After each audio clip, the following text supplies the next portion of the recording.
जब लड़की न्यूज देख रही थी, उसने कुछ डरावना देखा। उसे शक हुआ कि उसका पिता एक विकृत हत्यारा है, क्योंकि उसके गले में जो नेकलेस था वह बिल्कुल वही था जो न्यूज में दिखाई दे रहा था।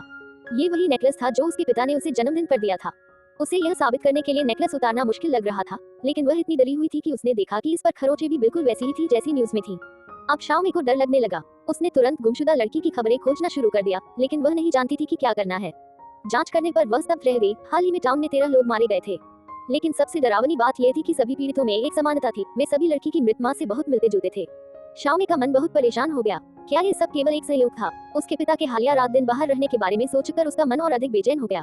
ये पता लगाने के लिए कि उसका पिता हत्यारा है या नहीं, वह पिता के कमरे में छानबीन करने गई। वहां उसने एनेस्थेटिक बेहोशी की दवा पाई और एक ड्राइंग बुक मिली जिसमें पीड़ितों के बारे में विस्तार से जानकारी दर्ज थी।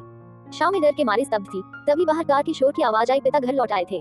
घबराहट में उसने सब कुछ वापस रख दिया और एक एनेस्थेटिक की बोतल अपने पास ले ली। वह जल्दी से अपने कमरे में लौट आए और गहरी सांस ली। तभी उसे याद आया कि उसने नीचे टीवी बंद नहीं किया था। वह तेजी से नीचे भागी और पिता के घर में घुसने से ठीक पहले टीवी बंद कर दिया। इस बीच उसने देखा कि पिता ने लेदर के दस्ताने पहने हुए थे। उसने एक परीक्षण प्रश्न पूछने की कोशिश की, लेकिन पिता ने उसे अजीब ढंग से जवाब दिया।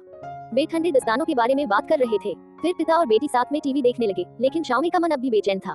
रात के समय उसने गली से कदमों की आवाज सुनी। पिता ने अटारी का दरवाजा खोला और ऊपर से कुछ अजीब आवाजें आने लगी। अगले दिन उसने पिता से पूछा कि क्या उन्होंने दूसरे हाथ का नेकलेस खरीदा था, क्योंकि उसमें छोटे छोटे दोष थे। लेकिन पिता ने कहा कि उन्हें खरीदते समय ध्यान देने